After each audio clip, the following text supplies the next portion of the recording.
463번째 독서 요약입니다. 키워드 2023년 부동산 전망. 책 정보 제목 빅데이터로 전망하는 대한민국 부동산의 미래. 저자 경제말렘 리서치팀. 출판일 2022년 12월 16일. 책 소개. 단순히 감으로 부동산 시장을 평가하는 시대는 끝났다. 이제 객관적인 데이터가 주는 시그널에 주목하자. 그래서 집값이 언제 오르고 언제 내리는가?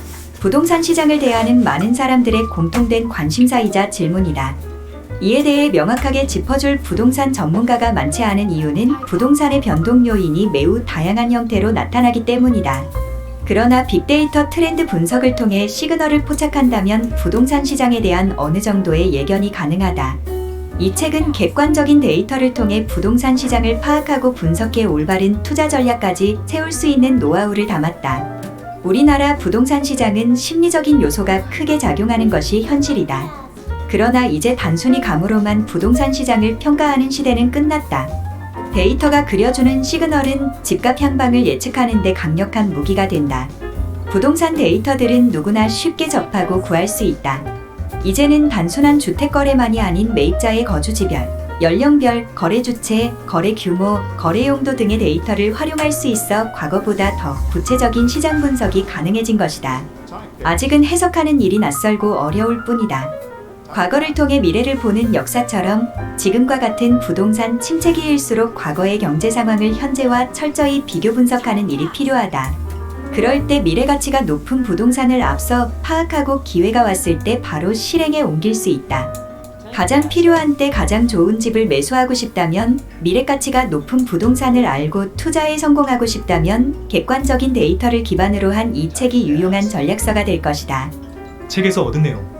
한 장에서는 코로나19로 경제에 큰 변화를 맞이하면서 부동산 시장이 구체적으로 어떤 변화가 있었는지 살펴본다. 팬데믹 때 정부의 재정 지출 증대로 부동산 시장이 호황을 이루며 부의 양극화가 뚜렷해진 상황에서 엔데믹으로 들어서는 부동산 시장의 변화를 분석한다. 두 장에서는 미래를 전망할 수 있도록 빅데이터로 부동산 시장을 분석한다. 누구나 쉽게 구할 수 있는 부동산 관련 데이터들을 서로 비교 분석하여 부동산 시장을 예측한다. 세 장에서는 대한민국 부동산 시장의 중심인 서울 부동산 시장을 분석한다. 현재 서울 아파트 거래량이 현저히 줄어들고 있지만 정부가 규제를 완화해서 공급 문제를 해결한다면 부동산 시장은 안정화가 이뤄질 수 있다는 지표를 데이터로 확인한다. 4장에서는 공급 정책의 핵심 지역인 수도권의 부동산 시장의 흐름을 살펴본다. 부동산 시장에서 중요하게 분석해야 할 요소는 입지다. 데이터를 기반으로 한 입지 분석으로 부동산의 미래 가치가 높은 곳을 짚어준다. 5장에서는 5대 광역시 부동산 시장을 분석한다. 지역별로 부동산 편차가 다르므로 각 광역시마다 부동산 시장을 보는 눈도 달라야 한다. 6장에서는 정부 정책에 따른 부동산 시장을 살펴본다. 역대 정부의 정책에 따른 부동산 시장의 변동을 살펴본다면 부동산 시장을 전망하는 데 도움이 될 것이다. 7장에서는 수익형 부동산에 대해서 알아본다. 수익형 부동산은 주거용 부동산과 데이터도 다르고 해석하는 부분도 다르다. 오피스텔, 상가, 토지 투자 방법을 부자들의 포트폴리오와 함께 살펴본다. 블록에서는 부동산 데이터를 확인할 수 있는 유용한 사이트들을 공유한다. 기준금리 변동은 부동산 시장에 지대한 영향을 끼친다. 2020년에 코로나19의 확산으로 침체된 경기를 살리고자 한국은행은 기준금리를 인하했고, 이에 대출이자가 저렴해지면서 많은 사람들이 부동산 투자에 뛰어들었다. 이는 부동산 가격이 상승하는 요인이 되었다고 할 수 있다. 하지만 2021년 말부터 한국은행은 기준금리를 인상하고 있는데, 이는 급상승한 물가를 바로잡고 부동산 가격을 조정하겠다는 것을 의미한다. 2023년 상반기까지 금리 인상 기조 이어질 듯 똘똘한 한 채에 주목하는 시장. 기준금리 인상 기에는 부동산이 위축될 수 있기 때문에 입지가 탄탄하고 수요가 많은 대체할 수 없는 부동산, 이른바 똘똘한 한 채, 영향력이 더욱 강해질 것으로 보인다. 대표적인 입지가 서울의 강남이다. 그러나 똘똘한 한 채를 찾을 때 무조건 강남이나 서울만 고집할 필요는 없다. 수도권에서도 그렇고 지방에서도 지역 내 핵심 지역인 지역 내 강남으로 불리는 곳에 관심을 두어야 한다. 실제로 미분양이 극심한 지역에서도 똘똘한 한 채는 가격 방어가 안정적이다. 멈추지 않는 부의 양극화. 지금이라도 부동산 대열에 합류하자. 부의 양극화는 불경기가 지속되는 상황에선 더욱 뚜렷해진다. 결국 돈이 돈을 버는 시대는 멈추지 않을 것이고 이 같은 양극화를 좁히기 위해서라도 소득 외의 자산 가치를 높일 수 있는 부동산에 귀 기울일 수밖에 없다. 건설사들은 다양한 분양 마케팅을 내세우며 소비자들을 끌어모으고 있다. 그러므로 소비자들은 더욱 스마트하게 판단해야 한다. 건설사들의 미분양 마케팅에 현혹되지 않기 위해서는 특별 분양이나 회사 보유분이라는 말을 긍정적으로 여기지 않아야 하고 분양 공고는 물론 옵션 비용과 현장 입지를 확인해야 하고 직접 발품을 팔아 주변 시세 등을 체크해봐야 할 것이다. 부동산 폭락론자들이 말하는 세 가지 근거. 우선 부동산 폭락론의 가장 큰 근거는 비정상적인 주택 구입 부담 지수, 증가하는 미분양과 공급 물량, 인구 감소와 고령화로 인한 붕괴 등을 꼽을 수 있다. 폭락론의 첫 번째 근거는 주택 구입 부담 지수가 너무 높아져서 주택 실수요가 줄어 부동산 가격이 하락한다는 것이다. 한국주택금융공사의 주택금융지수를 살펴보면 2022년 1분기 전국 주택 구입 부담 지수가 84.6%로 조사되었다. 2017년 1분기만 하더라도 전국 주택 구입 부담 지수가 59.3%였지만 5년간 42.7%나 급증해 단기간에 너무 큰 폭으로 올랐다고 그들은 분석한다. 특히 서울 지역의 경우 주택 구입 부담 지수가 5년간 2배 가까이 증가했다. 2017년 1분기 서울 주택 구입 부담 지수가 103.6%였지만 2022년 1분기에는 203.7%로 나타난 것이다. 주택 구입 부담 지수는 중위소득 가구가 표준 대출을 받아 중간 가격 주택을 구입할 때 대출 상환 부담을 지수화한 것으로 이 지수가 200%를 넘으면 소득의 절반 이상을 주택담보대출을 갚는 데 쓰인다는 의미다. 서울의 집값이 너무 높아져 대출이 감당할 수 없을 만큼 높아진 데다 2021년 말부터 기준금리가 상승한 것을 봤을 때 한국은행이 기준금리를 낮추지 않는 한높은 대출이자를 감당하지 못하고 급매물들이 쏟아져 나온다고 보는 것이다. 그러므로 서울을 중심으로 부동산 가격이 높아진 것인 만큼 서울에서 부동산 가격이 내려간다면 전국 집값도 폭삭 내려앉을 것이라는 주장이다. 폭락론의 두 번째 근거로는 공급 폭탄, 증가하는 미분양 물량이 흔히 제시된다. 서울의 입주 물량은 감소하고 있지만 문재인 정부의 공급 계획과 더불어 윤석열 정부도 막대한 주택 공급을 추진하겠다고 밝힌 만큼 주택이 증가해 수요를 채우고도 남아돌 것으로 보는 것이다. 여기에 미분양 물량도 늘어나고 있다는 점도 집값 하락의 시그널이라고 분석하고 있다. 폭락론의 세 번째 근거는 저출산으로 인한 인구 감소와 고령화 등으로 인해 일본식 버블 붕괴와 장기 침체가 올 수 있다는 것이다. 흔히 우리나라 경제와 인구 구조가 일본과 비슷하다고 한다. 잃어버린 30년을 겪은 일본을 우리가 답습할 수 있다는 주장이다. 실제로 우리나라 인구는 급격하게 줄어들고 있다.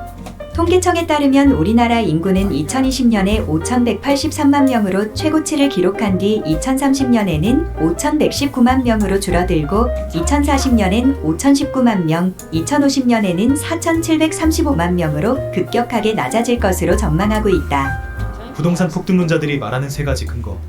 반대로 부동산 폭등론자들은 화폐가치 하락으로 인한 실물 가치 상승, 서울의 부족한 입주 물량, 묶여있는 부동산 규제 등의 세 가지 근거로 부동산 가격이 상승할 것이라고 전망하고 있다.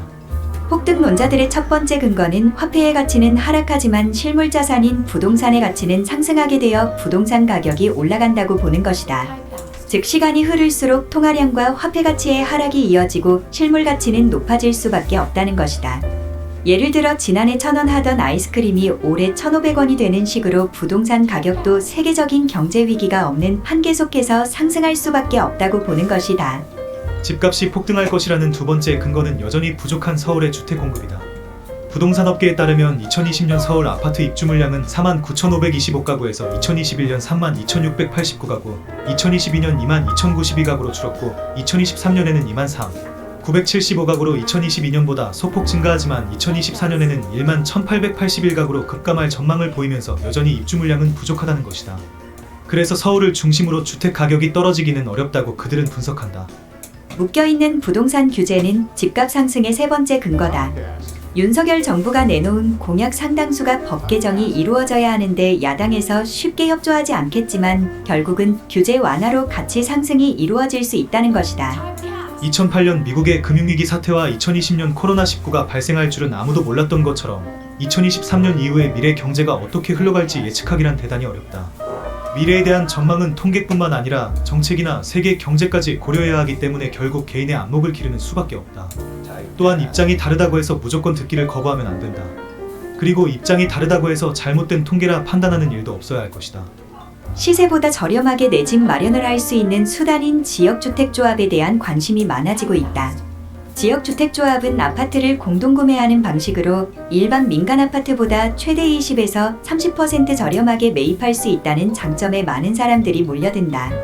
그뿐만 아니라 대부분 상업용지와 단독주택, 저층 건물에 있는 주거지를 매입해 아파트를 짓는 경우가 많아 입지적으로도 우수한 편이다.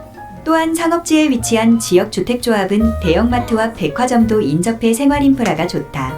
그리고 청약 없이 내 집 마련을 할 수 있다는 장점도 있다.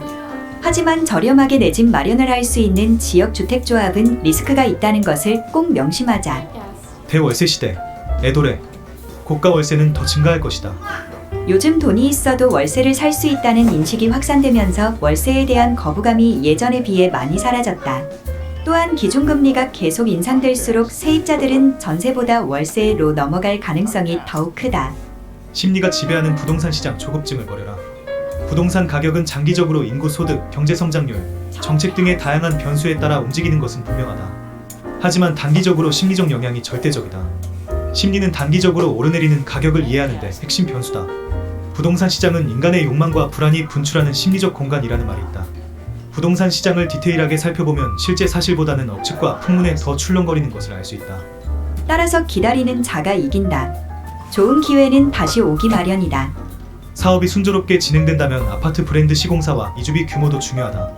조합원 명의 이전 시 이주비의 승계 여부도 당연히 알아봐야 하고 관리 처분인가 후 매도할 것인지 아니면 입주 시까지 보유할 것인지도 이때 결정해야 한다. 대지 지분이 낮은 재개발의 특성상 아파트를 분양받을 때 분담금이 높아질 수 있다. 단독주택과 다세대, 다가구, 상가, 빌라 등에 따라 평가 금액이 천차만별이기 때문에 주의해야 한다.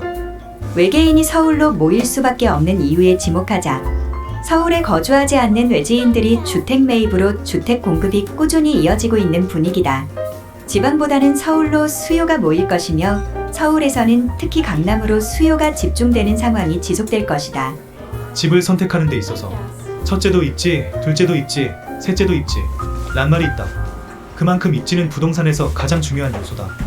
브랜드와 주택 규모 등도 중요하지만 결국 삶의 질을 좌우하는 것은 입지인 만큼 이를 잘 따져본다면 부동산 투자에서 성공할 수 있다. 직장과의 접근성이 좋고 기존 거주 지역과 인접한 곳을 선택하는 경우가 대다수겠지만 부동산 가치를 높이고 자산 확대의 비중을 높이겠다면 미래 가치가 월등한 입지를 선택해야 할 것이다. 인천에서는 청라국제도시를 주목할 필요가 있다. 그동안 교통이 불편했던 청라국제도시는 2022년 2월에 7호선 연장선이 착공에 돌입하면서 서울 접근성이 대폭 개선될 예정이다. 7호선 연장선은 7호선 종점역인 성남역에서 청라국제도시역까지 약 10.7km를 이어주는 노선으로 2007년 도시철도 기본계획 구성에 포함된 지 15년 만에 착공을 시작했다. 7호선 연장선은 2027년 12월 개통을 목표로 사업이 진행된다. 7호선 연장선 개통 시 청라에서 서울 주요 업무지구인 강남까지 환승 없이 한 번에 이동이 가능하고 주요 환승역까지 시간도 대폭 단축되어 청라 주민들의 출퇴근 편의가 크게 개선될 전망이다. 부동산 시장에서 입주 물량은 반드시 체크해야 할 중요한 요소 중 하나다. 입주 물량에 따라 집값 상승률이 달라지는 데다 전세 시장까지도 직접적인 영향권에 들어가기 때문에 해당 지역의 입주 물량은 필수적으로 확인하는 것이 좋다. 가령 해당 지역의 입주 물량이 증가하면 대기 수요가 감소해 집값 하락 요인이 되기도 하며 입주를 앞두고 전세 매물이 쏟아져 전세가 큰 낙폭을 보일 수 있다. 그 반대일 경우에는 공급이 이루어지지 않아 집값과 전세값이 모두 상승할 가능성이 크다. 앞으로 2030세대들의 부동산에 대한 관심은 더 늘어날 전망이다. 2021년 말부터 시작된 한국은행의 기준금리 인상으로 대출 상환 부담이 커지고 있는 데다 아파트 가격도 조정되면서 신규 주택 수요가 감소하고 있지만 금리가 고점을 찍고 내려오는 순간 더욱 적극적으로 내 집 마련에 나설 것으로 보이기 때문이다. 2022년 7월부터 생애 최초 주택 구매자에 한해 주택 소재지나 가격, 소득에 관계없이 주택담보대출 LTV 한도가 80%까지 높아졌고 DSR 산출 시 청년층 장래소득 인정 비율까지 확대하는 등 대출 규제를 완화하면서 생애 첫 내 집 마련의 연령이 빨라질 수 있다는 분석도 나온다. 2022년 상반기에 5대 광역시의 아파트 매매 거래 5건 중 1건은 다른 지역의 거주자가 사들인 것으로 확인되었다. 한국부동산원의 거주지별 아파트 매매 거래량을 살펴보면 2022년 1, 6월에 5대 광역시 아파트 매매 거래량은 총 37,114건으로 확인되었다. 이 중 타 지역 거주자가 매입한 아파트는 총 7,710억 원으로 20.8%가 외지인 아파트 매입 비중인 것으로 확인되었다. 이렇게 외지인 아파트 매입 비중이 20%를 넘어간 것은 한국부동산원이 관련 통계를 작성하기 시작한 2006년 상반기 기준 이래 역대 가장 높은 비중이다.